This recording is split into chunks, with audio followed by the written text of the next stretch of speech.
دوستو، حضرت فاطمہ رضی اللہ تعالی عنہا حضرت ابو طالب کی زوجہ تھی۔ وہ اپنے شوہر کی وفات یا اس سے قبل ہی اسلام قبول کر چکی تھی۔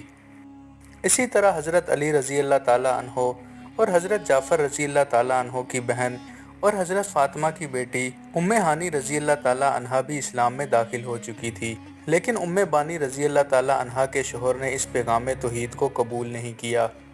اس کے باوجود جب بھی رسول اللہ صلی اللہ علیہ وآلہ وسلم ان کے گھر تشریف لے جاتے تو ان کی عزت کی جاتی، اور اگر ملاقات کے دوران نماز کا وقت آ جاتا تو گھر کے مسلمان افراد باجماعت نماز ادا کرتے تھے۔ ایسا ہی ایک موقع آیا جب سب نے مل کر رسول اللہ صلی اللہ علیہ وآلہ وسلم کی امامت میں نماز عشاء ادا کی۔ پھر اہل خانہ نے عرض کی کہ آپ صلی اللہ علیہ وآلہ وسلم رات ان کے گھر ہی قیام فرما لیں۔ آپ نے ان کی دعوت قبول فرما لی، لیکن مختصر آرام کے بعد آپ صلی اللہ علیہ وآلہ وسلم خانہ کعبہ کی طرف روانہ ہو گئے۔ آپ صلی اللہ علیہ وآلہ وسلم کو کعبہ میں رات گزارنا بہت پسند تھا۔ اسی قیام کے دوران آپ پر نیند کا غلبہ ہوا اور پھر آپ حجر اسود کے قریب فرش پر لیٹ کر سو گئے۔ رسول اللہ صلی اللہ علیہ وآلہ وسلم فرماتے ہیں کہ جب میں حجر میں سو رہا تھا تو جبرائیل علیہ السلام آئے اور مجھے جگایا۔ میں اٹھ کر بیٹھ گیا، لیکن کچھ نظر نہ آیا تو دوبارہ لیٹ گیا۔ دوسری مرتبہ حضرت جبرائیل علیہ السلام پھر تشریف لائے اور تیسری بار آئے تو میرا بازو پکڑ کر اٹھایا۔ میں ان کے ساتھ کھڑا ہو گیا۔ پھر وہ مجھے مسجد سے باہر لے گئے۔ وہاں ایک سفید رنگ کا جانور تھا جو خچر یا گدھے سے مشابہ تھا۔ اس کے دونوں جانب پر تھے جن کی مدد سے وہ اڑتا تھا۔ اس کا ہر قدم وہاں پڑتا تھا جہاں تک نگاہ پہنچ سکتی تھی۔ پھر آپ صلی اللہ علیہ وآلہ وسلم نے بتایا کہ وہ اس جانور پر سوار ہوئے اور عظیم فرشتہ یعنی جبرائیل علیہ السلام آپ کے ساتھ ساتھ اسی آسمانی سواری کے ہم قدم تھے۔ دونوں بڑی تیزی سے مدینہ، خیبر اور دیگر علاقوں کے اوپر سے اڑتے رہے، یہاں تک کہ بیت المقدس یعنی یروشلم پہنچ گئے۔ وہاں آپ صلی اللہ علیہ وآلہ وسلم کو انبیاء کی ایک جماعت ملی، جن میں حضرت ابراہیم علیہ السلام، حضرت موسیٰ علیہ السلام، حضرت عیسیٰ علیہ السلام اور دیگر انبیاء کرام شامل تھے۔ جب آپ صلی اللہ علیہ وآلہ وسلم بیت المقدس میں نماز کے لیے کھڑے ہوئے تو تمام انبیاء نے آپ صلی اللہ علیہ وآلہ وسلم کی امامت میں نماز ادا کی۔ انبیاء کرام رسول اللہ صلی اللہ علیہ وآلہ وسلم کی امامت میں صفیں باندھ کر نماز کے لیے کھڑے ہو گئے۔ پھر آپ کے سامنے دو برتن لائے گئے، ایک میں انگور کی شراب تھی اور دوسرے میں دودھ۔ آپ صلی اللہ علیہ وآلہ وسلم نے دودھ کا برتن لے لیا اور اسے نوش فرمایا، جبکہ شراب کا پیالہ رد فرما دیا۔ حضرت جبرائیل علیہ السلام نے عرض کیا، اے محمد صلی اللہ علیہ وآلہ وسلم، آپ کو فطرت کی راہ کی ہدایت دی گئی ہے اور یہی ہدایت آپ نے اپنی امت کو دی، اور اے محمد، شراب آپ پر حرام کر دی گئی ہے۔ دوستو، اس کے بعد جیسے حضرت الیاس علیہ السلام اور حضرت عیسیٰ علیہ السلام کے ساتھ ہوا تھا، آپ صلی اللہ علیہ وآلہ وسلم کو بھی اس دنیاوی زندگی سے نکال کر آسمانوں کی جانب لے جایا گیا۔ بیت المقدس کے مرکز میں جو چٹان ہے، وہاں سے آپ صلی اللہ علیہ وآلہ وسلم ایک بار پھر براق پر سوار ہوئے۔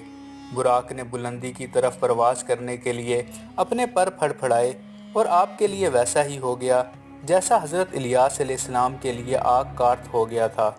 حضرت جبرائیل علیہ السلام کی رہنمائی میں جو اپنی اصل شکل یعنی آسمانی مخلوق کی حالت میں واپس آ چکے تھے، آپ صلی اللہ علیہ وآلہ وسلم بلند ہوتے چلے گئے، یہاں تک کہ اس دنیا سے باہر خلا کی وسعتوں میں پہنچ گئے۔ جب آپ صلی اللہ علیہ وآلہ وسلم ساتوں آسمان سے گزرے تو ایک بار پھر انبیاء کرام سے ملاقات ہوئی، جن کے ساتھ آپ نے بیت المقدس میں نماز ادا کی تھی، مگر اس بار فرق یہ تھا کہ پہلے وہ دنیاوی جسم میں تھے اور اب وہ روحانی حقیقت کے طور پر موجود تھے۔ انہوں نے بھی آپ صلی اللہ علیہ وآلہ وسلم کو روحانی صورت میں ہی دیکھا اور آپ صلی اللہ علیہ وآلہ وسلم اس تبدیلی پر بہت حیران ہوئے۔ حضرت یوسف علیہ السلام کے بارے میں آپ صلی اللہ علیہ وآلہ وسلم نے فرمایا کہ ان کے چہرے کی جو رونق دیکھی وہ ایسی تھی جیسے 14ویں رات کے چاند کی ہوتی ہے، اور یہ کہ اللہ تعالیٰ نے انہیں دنیا کے تمام حسن میں سے کم از کم آدھا ضرور عطا فرمایا ہے۔ دوستو، اس مشاہدے کے بعد جب آپ صلی اللہ علیہ وآلہ وسلم نے حضرت یوسف علیہ السلام کے بھائیوں کو دیکھا تو بھی محبت اور پسندیدگی کی کیفیت کم نہ تھی۔ آپ صلی اللہ علیہ وآلہ وسلم نے حضرت ہارون علیہ السلام کے حسن و جمال کا خاص طور پر ذکر فرمایا۔ اور ان کے باغات کا تذکرہ کرتے ہوئے فرمایا کہ مختلف آسمانوں میں جہاں جہاں مجھے سیر کرائی گئی وہاں جنت کا ایک ٹکڑا جو کمان کے برابر ہو زمین کی تمام چیزوں سے بہتر ہے جن پر سورج طلوع اور غروب ہوتا ہے، اور اگر جنت الفردوس کی ایک عورت زمین والوں کے سامنے آ جائے تو وہ آسمان و زمین کے درمیان کو روشنی اور خوشبو سے بھر دے گی۔ دوستو، جس جگہ کا بھی آپ صلی اللہ علیہ وآلہ وسلم نے مشاہدہ فرمایا، آپ صلی اللہ علیہ وآلہ وسلم نے اسے روحانی فطرت کی آنکھ سے دیکھا۔ آپ صلی اللہ علیہ وآلہ وسلم کے سفر آسمانی یعنی معراج کا نقطہ سدرۃ المنتہا تھا۔ یہ بیری کا وہ درخت ہے جو عالم مادی کی انتہا پر واقع ہے۔ قرآن مجید میں بھی اسے سدرۃ المنتہا کہا گیا ہے۔ ایک بہت پرانی تفسیر جس کی سند حدیث رسول اللہ صلی اللہ علیہ وآلہ وسلم سے ہے، اس میں بیان کیا گیا ہے کہ سدرہ کے درخت کی جڑیں عرش میں ہیں اور یہ ہر عالم کے علم کی آخری حد ہے، خواہ وہ خواب ہو، ملک الموت ہو یا رسول۔ اس حد سے آگے ہر شے چھپی ہوئی ہے جس کا علم صرف اللہ تعالیٰ کے سوا کسی کو بھی نہیں۔ اسی انتہا پر حضرت جبرائیل علیہ السلام اپنی پوری شان و شوکت میں نظر آئے جیسا کہ اللہ تعالیٰ نے انہیں پیدا فرمایا۔ اسی وقت وہی نازل ہوئی جس میں اللہ تعالیٰ فرما رہے ہیں، جب سدرہ پر چھا رہا تھا جو کچھ چھا رہا تھا، اور اس وقت نبی صلی اللہ علیہ وآلہ وسلم کی نگاہ نہ تو بہکی اور نہ حد سے بڑھی۔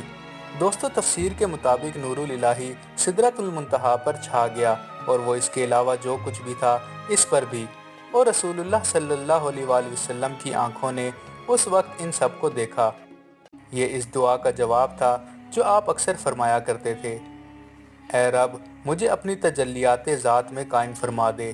سدرۃ المنتہا پر رسول اللہ صلی اللہ علیہ وآلہ وسلم کو اپنی امت کے لیے روزانہ 50 نمازوں کا حکم دیا گیا۔ اسی موقع پر وہ وحی نازل ہوئی جو اسلام کی بنیادی عقائد پر مشتمل ہے۔